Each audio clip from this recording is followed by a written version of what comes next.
participação da Jacimar nas tuas mãos, pedindo a tua bênção sobre ela, ó Pai. Que essas intercorrências, ó Deus, não nos atrapalhem, mas que o teu Espírito fale aos nossos corações, ó Deus. Nós pedimos isso em nome do Senhor Jesus, nosso Salvador. Amém. Amém. Bom, meus irmãos, bom dia, né? Agora que a adrenalina está baixando um pouco, mas eu queria muito agradecer essa oportunidade e dizer para vocês que eu tenho um prazer muito grande de poder participar com essa juventude. Fiquei feliz quando vi a mãe do Erdman entrando para o grupo, a Vânia. Acho, bom, está melhorando, está dando uma equilibrada aí na idade média das idades do grupo. Mas coube a mim, então, falar sobre as orações, tipos de orações no Antigo Testamento. Eu queria lembrar que a nossa ênfase é a prática da vida cristã. Isso foi passado para o grupo, para a equipe que está trabalhando, desde a primeira conversa que tivemos com a superintendência da escola dominical, que o foco deveria ser a teoria, né, trabalhar a teoria, mas visando a prática. E a gente sabe que uma boa teoria deve ter dela a sua prática, contemplar a prática. Então, eu acho que a gente está no caminho certo. E coube, então, a mim falar sobre escolher alguns tipos e fazer uma análise de alguns tipos de orações do Antigo Testamento. Essa é uma tarefa difícil porque há orações no Antigo Testamento muito bonitas e muito expressivas. E aí você fica daquela dúvida, escolho essa, escolho aquela, qual que eu vou escolher? Então, depois de pensar um pouco, eu fiz uma seleção de duas orações, apenas de duas. Uma que é a oração de Ana, na ocasião em que ela pediu a Deus que lhe desse um filho varão, e a outra é a oração na cidade de Siló. Ela foi ao templo de Siló para o sacrifício anual, e lá ela fez essa oração. E a outra oração que eu escolhi é a oração de Elias. Há vários episódios na biografia de Elias, na trajetória dele, que mostram que ele foi um homem de fé. E então a gente poderia pegar esse ou aquele episódio. Então, resolvi escolher o episódio em que Elias ora pedindo a vitória sobre os filisteus, e depois Elias passa, terminada a oração, tudo aconteceu como ele havia pedido, e vem, então, uma reação de Elias que, aos nossos olhos, é uma reação inesperada. Então, como a reação da Ana foi uma reação, vamos dizer, humanamente falando, e também, assim, como mostra o que você deve fazer quando você recebe uma bênção. Ana cumpriu esse protocolo.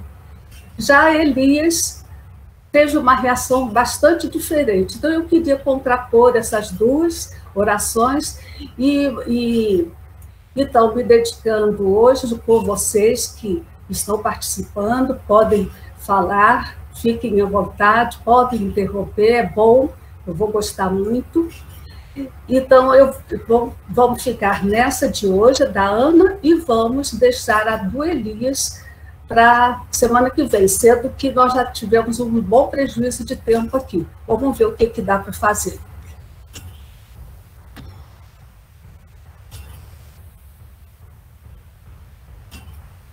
Bom, eu estou precisando entrar aqui, eu já perdi um pouco meu controle aqui. Agora, eu minimizo para abrir o PowerPoint, é isso? Apresentar agora. Vocês já ouviram tudo, né, que eu falei? Sim, tá. E agora? Sim.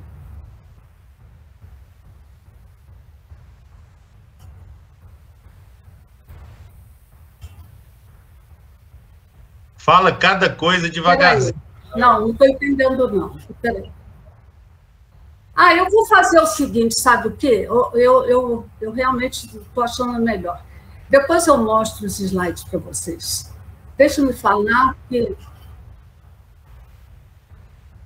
eu estou querendo entrar no PowerPoint, mas entendeu? Eu minimizo para entrar no PowerPoint?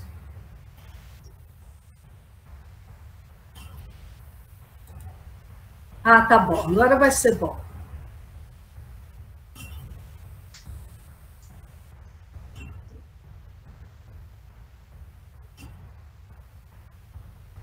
Aí você controla as fotos para mim? Tá.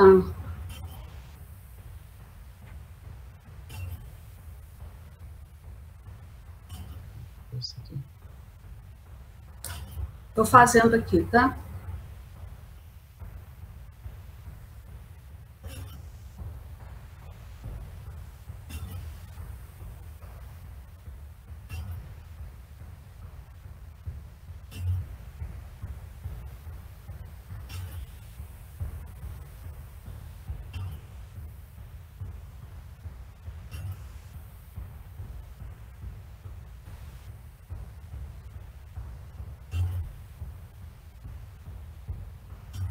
Qual é seu e-mail? Ai, peraí.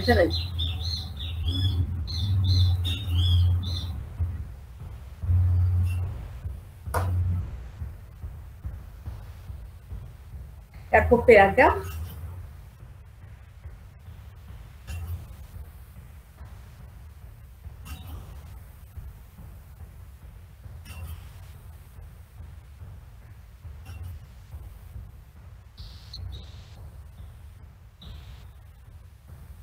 Ok.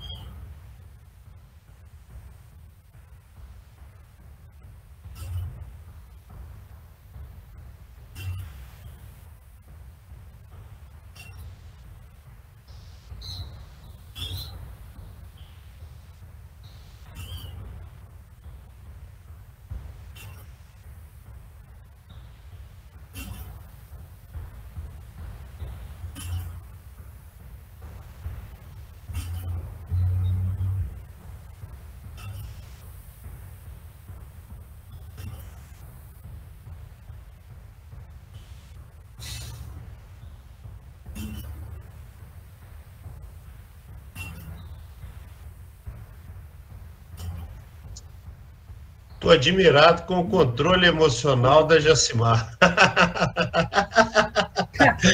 Só você mesmo. Ai, meu Deus. Mexe com ela agora, deixa ela. Chegou aí, Rafael? Tá bom.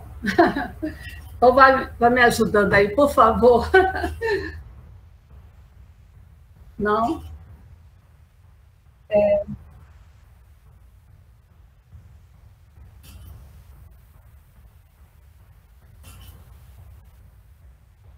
Eu posso mandar. Ah, eu vou mandar. Peraí.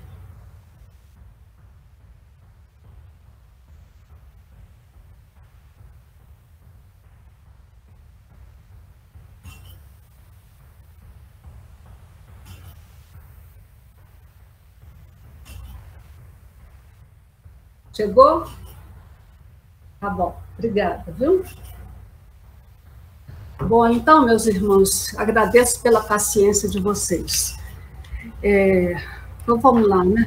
Fica tranquila, fica tranquila. Tá bom, obrigada. Olha, eu queria também começar com essas perguntas que podem nos orientar na sequência do estudo. Não necessariamente precisamos responder, mas eu entendo assim que podemos fazer isso no final do nosso estudo, no final dessa aula. Porque nós oramos, e sendo Deus onisciente, por que eu preciso orar, se Ele já sabe o que eu vou pedir, já sabe da minha necessidade?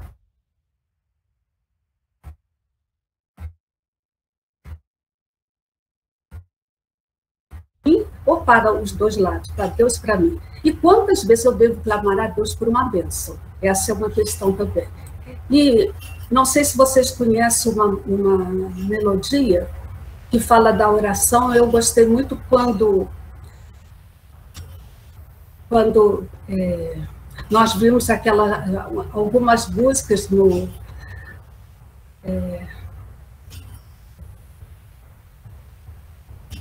Depois eu falo dessas músicas, viu, gente? Eu me perdi aqui. A oração de Ana, 1 Samuel 1, de 9 a 18. Vamos abrir, então, a Bíblia. Eu queria que vocês me ajudassem a ler de 9 até o 18, por favor.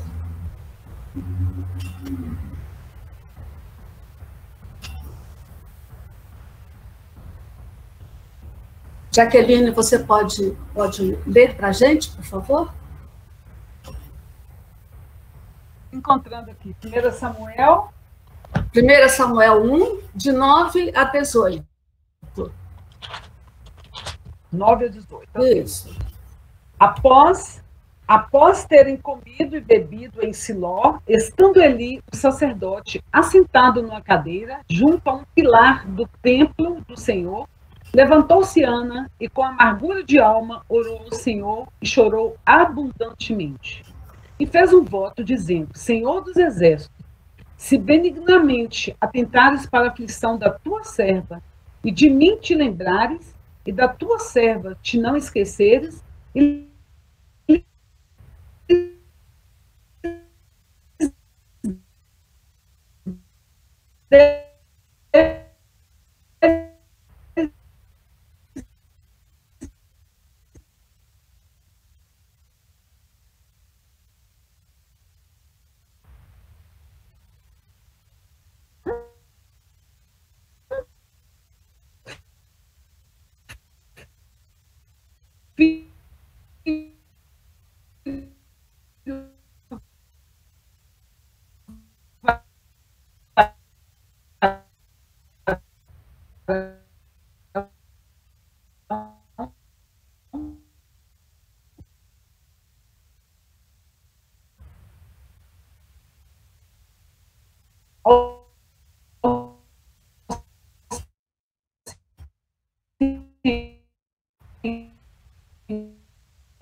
Essa é a parte principal, que fala da Ana, que se afasta do grupo, porque a família estava reunida ali em Siló.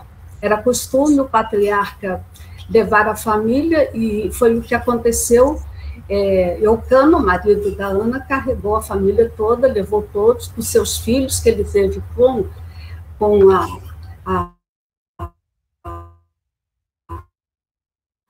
ele tinha esse direito pelo fato da primeira não ter tido filhos, e de mais a mais, a bigamia também era permitida naquela época.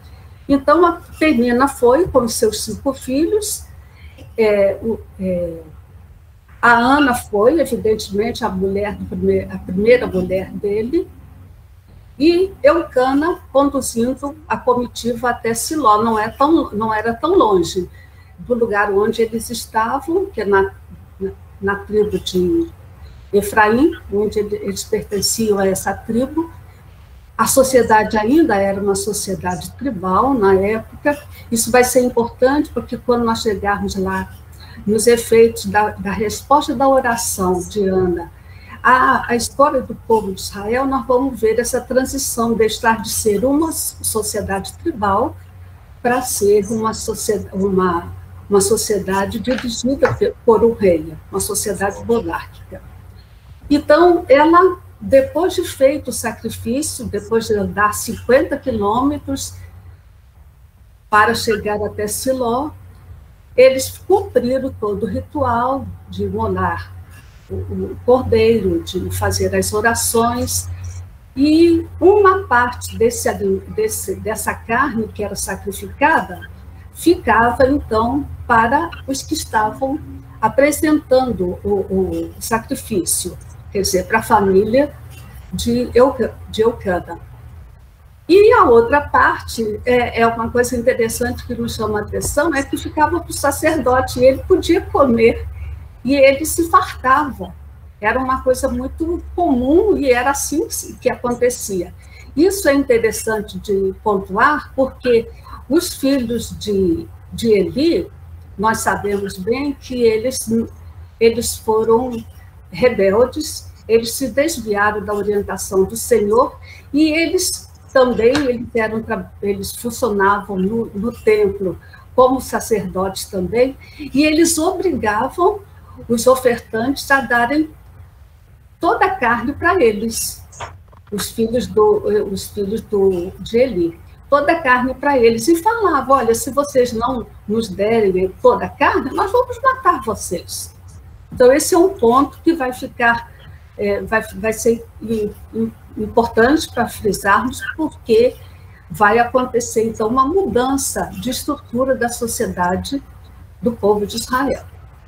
Bom, então, depois de cumprido esse oferecimento, eles saem, e aí é que eles vão fazer a refeição com uma parte dessa carne.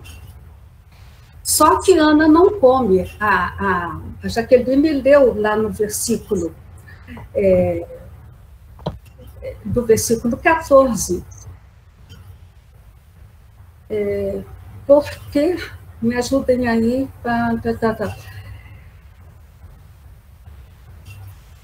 Tá bom. Eucana pergunta, por que, mulher, por que choras? E ela não respondeu. Eu não sou, Eucana, eu não sou melhor do que 10 filhos para você, Ana? Eu não sou suficiente na sua vida? Essas foram as perguntas que Eucana fez a Ana, e eu estou falando assim de uma maneira livre, evidentemente. E a Ana não respondeu, saiu de perto, e aí entra uma coisa que me chamou muita atenção no texto, é o papel de Eli nesse processo. Ele atuou exatamente como um sacerdote. Aí eu diria hoje, seria o quê? Um presbítero atuando no culto, seria um diácono? Por quê? Porque ele ficou observando aquela mulher, como ela orava, viu que ela não emitia som, ele não ouvia a voz de Ana, mas via que ela movimentava os lábios, então ela estava falando com alguém. E depois de terminada a oração, quando Ana se levantou, ele teve um outro papel importante quando falou, primeiramente achando que ela estava embriagada e dizendo para ela se conter, que ela estava tomada pela bebida. A resposta dela, que eu achei muito interessante, que como ela não tinha bebido nada, e o texto diz que não havia derramado vinho nenhum, ela vai e diz, não, Eli, não derramei vinho nenhum, a minha alma é que se tem derramado perante o Senhor. Olha como é interessante. Vocês não acham esse derramado aí? Ela aproveita exatamente a palavra do derramar vinho para dizer que a alma dela, sim, é que estava sendo derramada diante do Senhor. E vem o papel, então, o outro papel de Eli, dizendo, então, já que é assim, vá em paz e que o Senhor atenda o seu pedido. Alguém quer falar alguma coisa? Eu quero. Pode falar, já. Por favor. Eu fico aqui me coçando, eu vou falar bem rapidamente. Interessante essa coisa, porque Deus colocou no coração de Ana esse desejo por ter filhos, né? Porque ao ver os filhos do sacerdote lá, que não tem compromisso nenhum com Deus, então Ana estava preocupada com o povo de Deus, né? E ela queria gerar filhos para cumprir os propósitos de Deus. É muito interessante isso de Ana. Não era só o desejo dela de querer, mas ela tinha um propósito porque ela via as circunstâncias, a sociedade, a igreja na época, e estava se preocupando com... Tinha propósitos muito mais elevados do que simplesmente ter o filho dela, né? Exatamente. O que a gente observa é que, na época, a infertilidade da mulher, hoje a gente sabe que pelo desenvolvimento da ciência há mais recursos para que uma mulher possa conceber, mas na época era realmente fatal. Se ela tivesse a infertilidade definida, ela realmente não tinha outra saída, né? Não tinha como ela conceber, porque não havia um tratamento específico para isso. Por exemplo, aconteceu com Sara, a gente sabe disso, que ela era mulher infértil, além de ser uma pessoa idosa, uma mulher idosa, ela era infértil. E a Lia e Raquel também, elas eram estéreis e férteis, mas o Senhor permitiu que Lia tivesse filhos, mesmo constatada a infertilidade dela, e permitiu que Raquel também tivesse filhos. Então, Ana não é um caso assim exclusivo na história do povo de Israel. Mas a gente sabe que a infertilidade, ela era vista como falta de bênção, porque a bênção de Deus viria através da descendência. Isso eu fico até muito emocionada quando o pastor ele fala que filhos no batismo, que os filhos são herança do Senhor. Nós herdamos isso do povo de Israel. Eles criam firmemente que os filhos eram herança do Senhor. Então, Ana não ter filhos, além da humilhação que ela passava, porque Penina não poupava críticas a ela por não ter tido filhos, por se colocar diante dela como superior, porque ela deu 5 filhos a Eucana. Então, além desse vexame, desse sofrimento moral que ela passava com Penina, ela também tinha os seus olhos voltados para Deus e querendo entender, mas o Senhor não me abençoou com filhos. É nesse sentido em que a Jaqueline fala que ela pediu a Deus que tivesse um descendente, que ela desse um descendente para o seu marido Eucana, porque ela via a deteriorização do povo na época, e ela desejava que esse filho fosse consagrado ao Senhor. É interessante também a gente ver que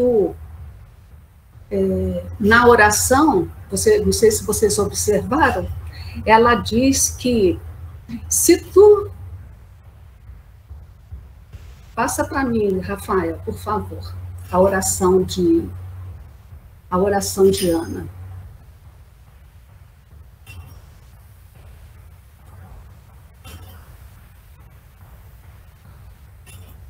A Thaís.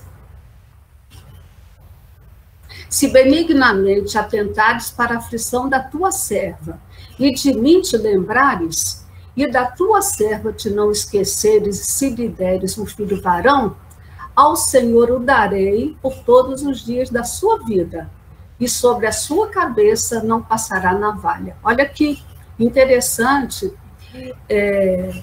essa promessa que Ana faz. Nós não temos muito costume no nosso meio,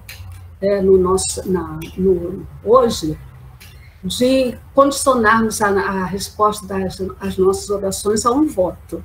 Alguns ainda praticam. É bíblico, nós sabemos, podemos fazer esse tipo de oração. E se sentirmos que devemos fazer, que façamos, então, essa oração com um voto diante de Deus. Se acontecer, se o Senhor me responder, se tu quiseres me responder, perfeitamente bíblico. E foi isso que a Ana fez. Agora eu queria considerar com vocês algumas coisas aqui nessa oração. Quanto à aflição, nós já vimos como que o espírito dela estava se derramando diante do Senhor. Mas ela fala, se de mim te lembrares e de mim não te esqueceres. Ora, ela fala com o Senhor com uma intimidade tão grande, como se o Senhor fosse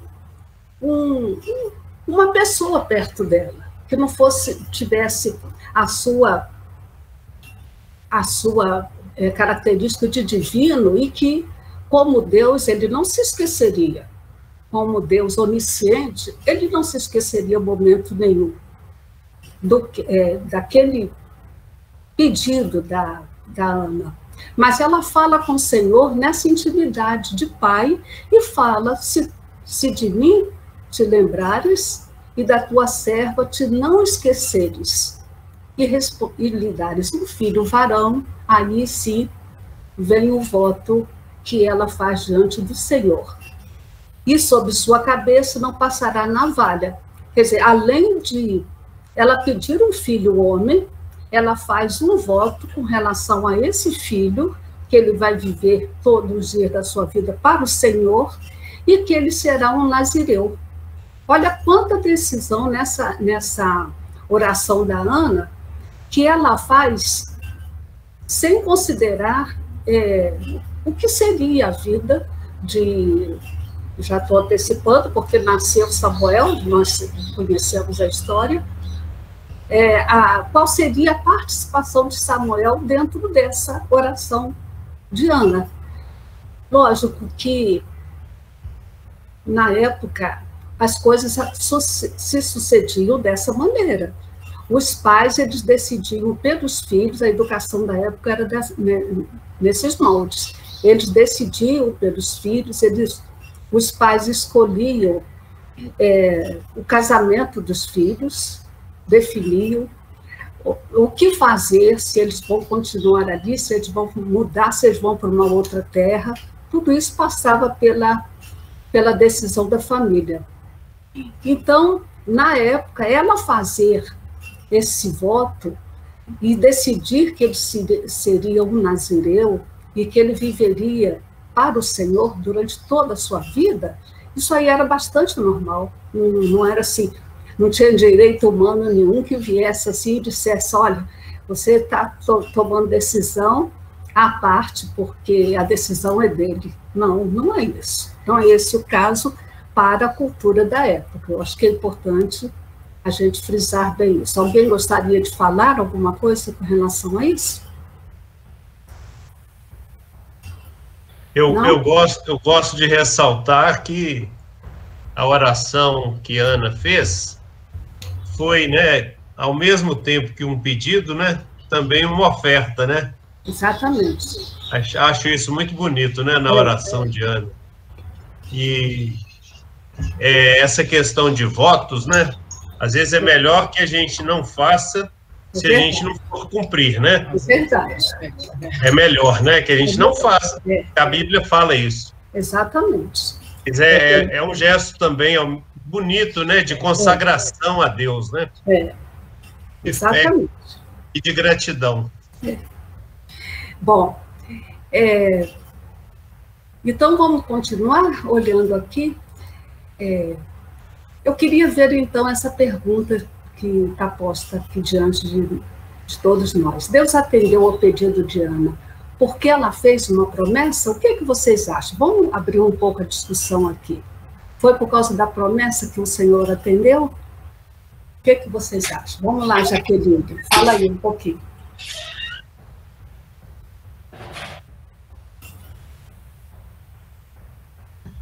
Fala, Jaéder.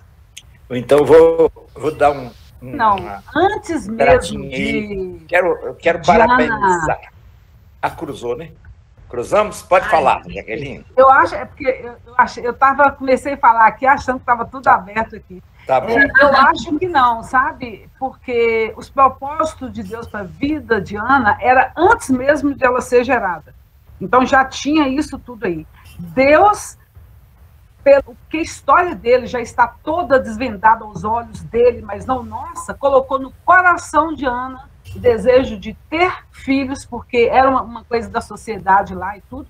Toda a história de Ana estava dentro da narrativa bíblica para o povo de Deus, né? Então, o fato de ela fazer o voto, talvez, como você mesma colocou, era um costume do pessoal lá da sociedade judaica, né?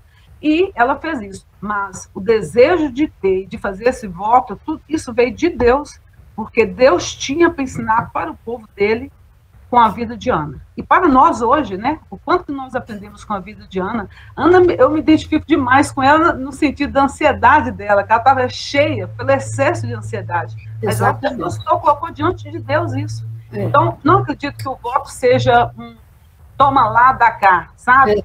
Eu faço isso porque eu sei, fazendo isso você vai fazer. Mas era um desejo maior dela, pelo Deus que ela adorava, de fazer, ainda que Deus estivesse atendendo o desejo dela, mas mais ainda era a igreja de Deus, o povo dele, ter Samuel. Exatamente. Né? Propósito aí na frente. Exatamente. Tá bom? Eu concordo. Muito bem. Plenamente. Mais alguém gostaria de falar? Já Éder. Muito bem colocada o que a Jaqueline falou, abono completamente, e é exatamente, só vou enfatizar uma coisa. Se fora diferente, né, como a Jaqueline falou, seria um negócio com Deus. Né? Não existe isso na vida cristã. Deus não negocia conosco. Ele nos abençoa, ele nos cumula de bênção, e ele cumpre a sua vontade na nossa vida, e é claro, a sua vontade inclui, em situações específicas, um clamor, uma oração, e aí nós vamos caminhando para responder uma pergunta que você tem lá na frente sobre isso, né? Mas realmente, eu concordo que não foi, vamos dizer assim, um fator decisivo para que Deus concedesse a bênção para Ana, o fato de que ela tinha feito, digamos assim, na verdade, a gente chama isso de voto, sabe por quê? Nós temos muita resistência a essa questão de promessas no âmbito da Igreja Católica Romana. Mas, na verdade, eu ainda não encontrei argumentos para poder dizer que os votos são diferentes da promessa substancialmente. Sei. Eu concordo plenamente com o que foi colocado e acho que Samuel, como profeta, já estava na economia de Deus. Verdade. Não é mesmo? Então é isso aí. É verdade. Obrigada, Jaed. É isso mesmo. E eu acho que o cuidado que precisamos ter com relação ao voto, à promessa, é de nós haver assim escambar para uma heresia, né? Transformar isso, eu fiz um voto, vou cumprir, estou seguindo firmemente. Então, às vezes, parte para a heresia quando a coisa não é levada de maneira bíblica, né? Sabemos que pode acontecer, sim, o voto de que um crente faz a Deus de uma maneira séria, de uma maneira sincera, sem que isso seja considerado uma heresia. Isso é certo. Agora, com relação à vontade de Deus, eu queria até antes de entrar nessa pergunta, fazer uma consideraçãozinha com relação ao trecho das nossas orações. Primeiro, nós aprendemos, desde pequenos, os que foram criados no Evangelho, no conhecimento, no estudo da Bíblia, que aprendemos que as nossas orações devem ser em nome de Jesus. Em nome de Jesus, sabemos bem, porque Jesus, no Novo Testamento, quando Jesus chegou e cumpriu todo o plano divino de redenção da humanidade, Jesus passou a ser o nosso sumo sacerdote. E nós não precisamos mais depender de um sacerdote, como no caso, no tempo nessa época, em outras anteriores e posteriores também do povo de Israel, antes da chegada do Messias. Era o sacerdote que falava com Deus e ouvia de Deus em nome do povo. Nós aprendemos que em nome de Jesus, por ele ter se tornado, por ele ser, não é se tornado não, por ele ser o mediador entre Deus e os homens. Então, quando nós dizemos em nome de Jesus, nós estamos dizendo que a nossa fiança é tão grande e nós pedimos que a nossa oração seja atendida de acordo com a vontade de Deus e que isso seja considerado em nome de Jesus. Então, é nesse sentido. Voltando, então, à questão da vontade de Deus. É comum nós participarmos de orações, de cultos públicos, em que orações são ditas, Senhor, que tu possas fazer isso. Eu acho, dá para entender o que a pessoa está querendo dizer, que tu possas fazer. Mas, a rigor, Deus pode todas as coisas. Então, se eu coloco que tu possas fazer, Senhor, tal coisa assim, assim, eu estou considerando que o Senhor também não possa fazer outras coisas. Até na mesma pergunta, no mesmo pedido que eu venho a fazer na oração, eu estou considerando que o Senhor pode atender, pode realizar, e o Senhor pode não realizar.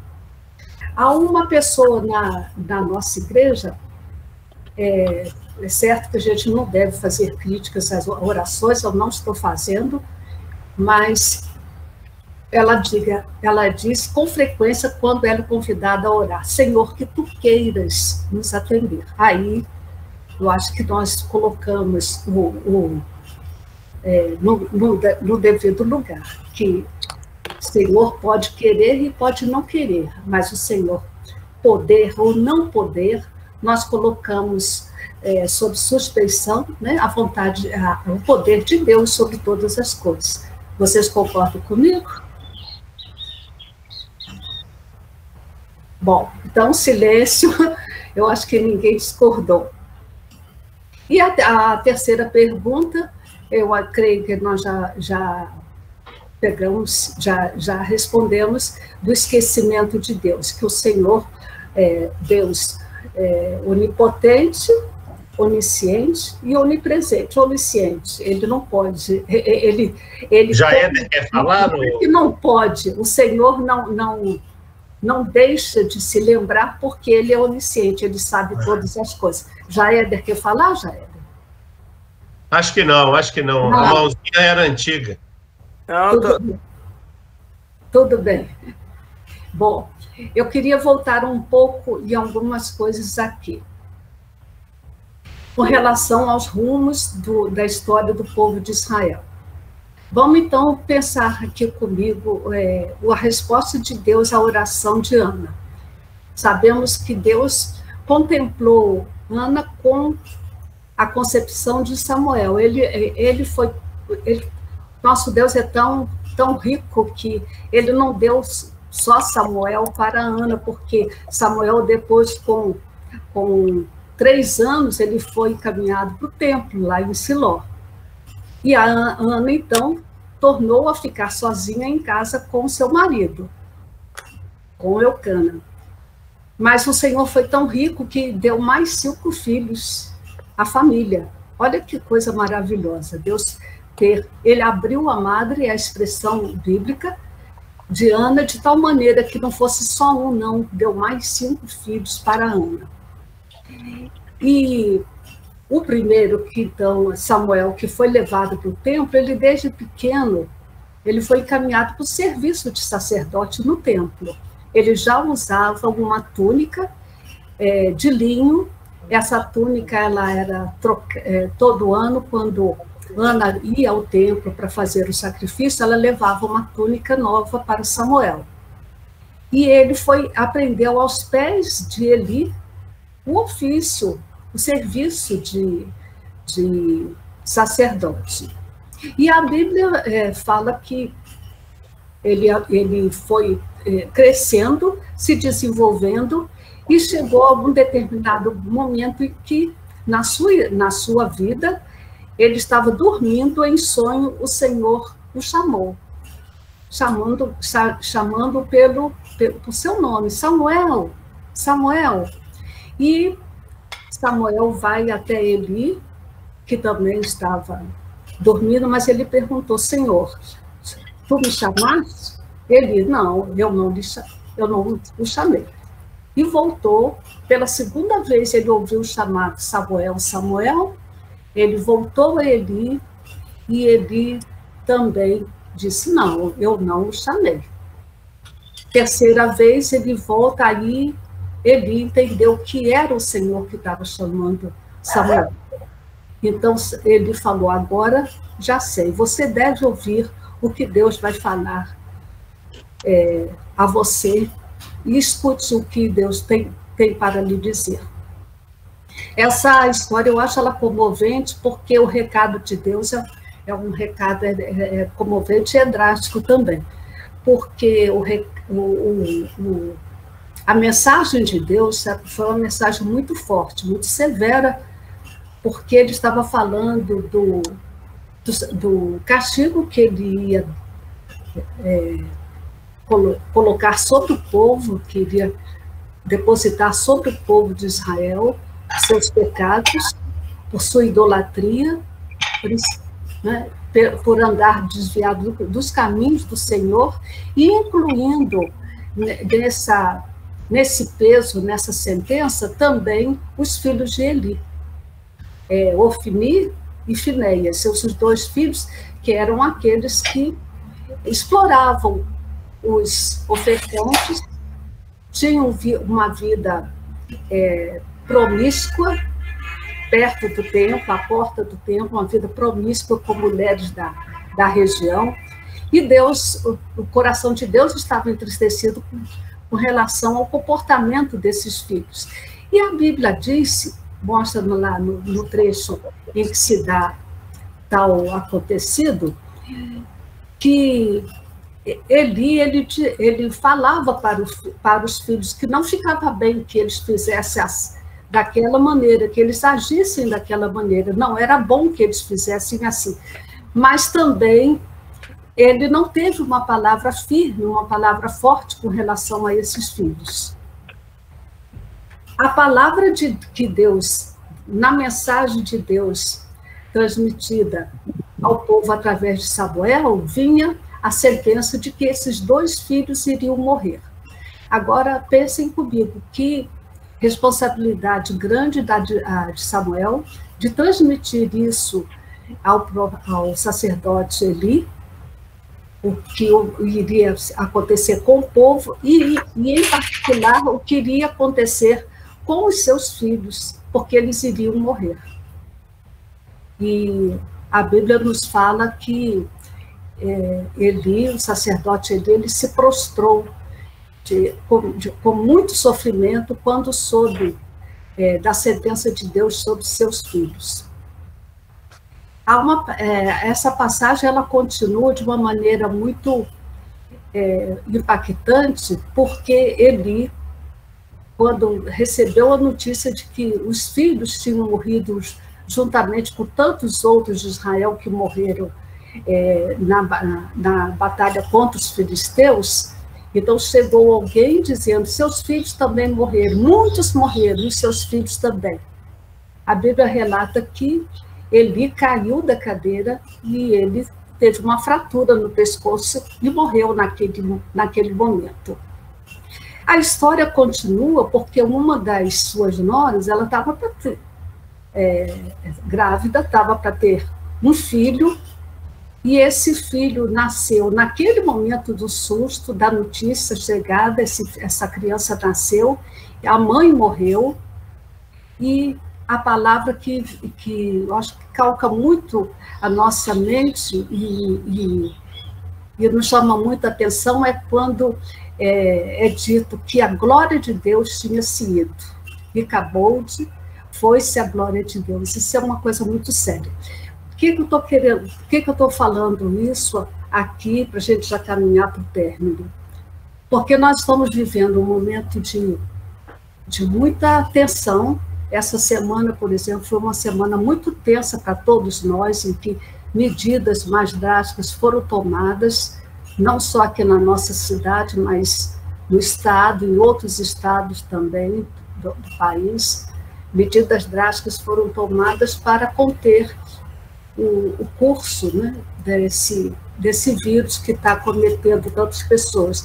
E muitos dos nossos irmãos, nós recebemos essa semana notícias, irmãos nossos que estão acometidos, alguns até hospitalizados. Foi uma semana muito tensa. E nós ficamos pensando, gente, o que Deus está querendo mostrar a todos nós com tudo isso que está acontecendo? Não digo que isso é próprio da nossa geração, não é. Veja que no caso o histórico de Eli, seus filhos, e a glória de Deus ir-se, né, e acabou de foi-se a glória de Deus, isso não é uma coisa de agora, é um acontecimento de agora. Então, dizer, antigamente isso não existia. Existia sim, as coisas eram muito difíceis também. Mas nós vivemos nessa época, então nós temos que dar conta da época em que vivemos. E o momento em que vivemos é um momento de muita tensão e é um momento que nós devemos nos prostrar diante de Deus. Eu acho que não é à toa que nós estamos estudando esse primeiro tema dos mandatos de Deus, que é a oração. Não é à toa. Nunca eu participei de tanto pedido. Vamos orar, meus irmãos, vamos vamos nos curvar diante de Deus, vamos clamar pelo Senhor. A nossa igreja, ela programou um dia de jejum, se não me engano, na próxima quarta-feira. Confirma, Edna, é isso mesmo? Sim, dia 17. Dia 17. Um dia de jejum e oração. Jejum e oração. Confirmo. É isso mesmo, na quarta-feira. Então, precisamos nos colocar diante de Deus, como Ana fez, né, com determinação, com humildade e clamando pelo Senhor, clamando pela misericórdia do Senhor para o que estamos passando, que Deus tenha misericórdia de todos, que nós tenhamos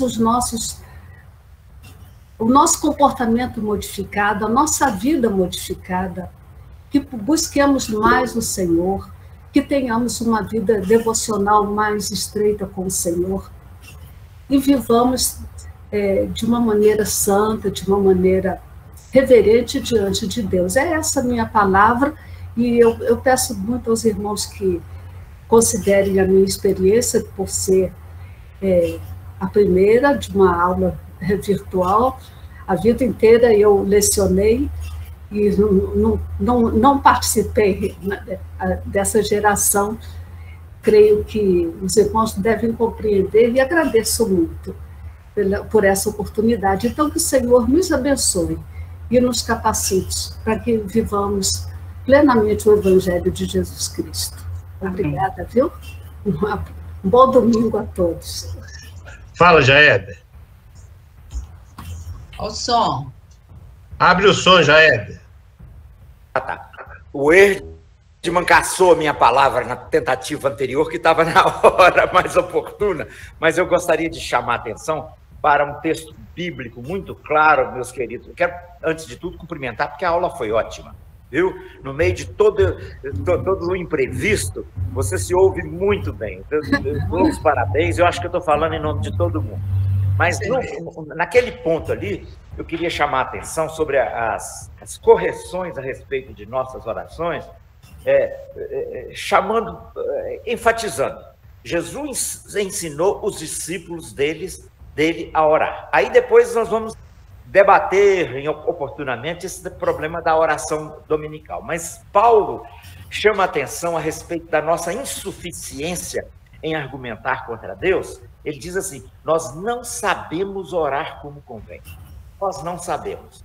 Então, assim, o que nos interessa no íntimo é o seguinte: a gente vai estudando sempre para poder aprender, não ficar falando bobagem na oração a Deus. Mas nós sabemos que temos aquele que intercede por nós com indivíduos inexprimíveis e que, com perdão da força da palavra, corrige diante de Deus as nossas orações.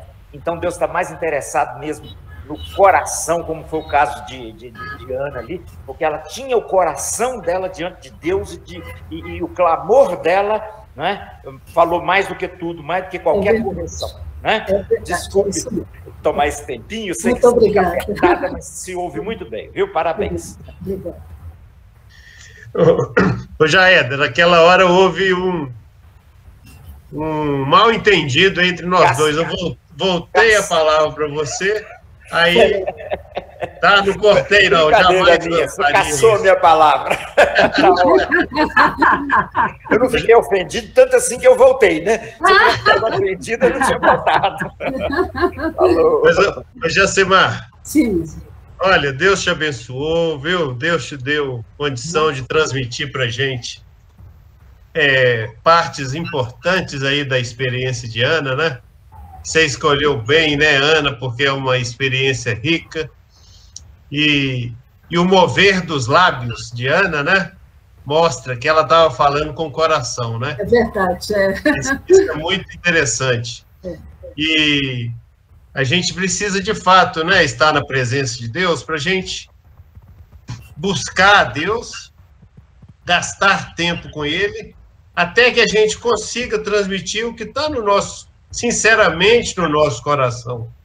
Se a gente se limita a frases que a gente já está acostumado a fazer, talvez essa oração não seja a oração que está no fundo do nosso coração e que a gente gostaria de transmitir, né? Então, a experiência de Ana ensina ricamente, né, para cada um de nós aí. E você enfrentou hoje uma dificuldade brava aí, viu? Isso mesmo. Isso mesmo. Você enfrentou uma barra aí e eu gostei de ver o seu controle emocional, viu? Parabéns. Deus ensinou muito com isso também. Aí, rompendo em fé. Gente, falar de oração, a importância, né? Como que essa dificuldade, eu vejo muito essa questão mesmo, né? Das frentes contra, né? É do inimigo mesmo, gente, não adianta. É o inimigo, né? Tentando cercar isso aí. E graças a Deus, Deus é maior, né? Nos permite ter esse momento tão abençoado. Mas nós vamos sempre lembrando também, como Ana, de nós associarmos aquilo que nós estamos enfrentando com a providência de Deus, né? O propósito de glorificar Ele em todas as circunstâncias, e saber que Ana, depois de sair, ela foi adorar a Deus pelo que Ele é, e não ficando olhando as circunstâncias. Nós estamos vivendo um caos no país, mas nós não podemos nos esquecer que tem alguém no trono e que está controlando todas as coisas, e que nós temos que ser colaboradores dele para redimir isso que está acontecendo no país, no mundo, né? Isso aí é importante, essa adoração a Deus pelo que Ele é. Ele não está ali alheio ao que está acontecendo aqui, né? Isso é muito interessante. Com certeza. Ok. Nós extrapolamos um pouquinho, mas hoje não tem problema, porque ninguém vai se deslocar, né? Para a igreja, então... O culto daqui a pouco vai começar. Daqui a pouco, deslocamento. Aquele deslocamento não existe hoje, né? Mas vamos fazer uma oração? Sim. Vou pedir quem aí para orar por nós, hein? Daniela, ora para a gente, agradecendo a Deus esse momento. Oro sim, pode deixar. Senhor, nosso Deus, nosso Pai, Senhor, neste momento nós queremos te agradecer, ó Deus, pela oportunidade dessa manhã, de estarmos reunidos, aprendendo da Tua palavra, aprendendo do Senhor. Deus, muito obrigada pelas palavras que foram ministradas essa manhã, que elas possam trazer renovo para nossas vidas, possa trazer conhecimento, possa trazer uma vida nova de oração diante do Senhor, ó Pai. Nós te agradecemos, entregamos as nossas vidas nas Tuas mãos, entregamos ao Senhor ao nosso dia, a nossa semana, que o Senhor cuide, ó Deus, de cada um de nós. Nós te agradecemos e rendemos graças ao Senhor porque em todo tempo o Senhor é bom. Amém. Amém. Amém. Muito Tchau, bem. gente. Um bom dia aí a todos, viu?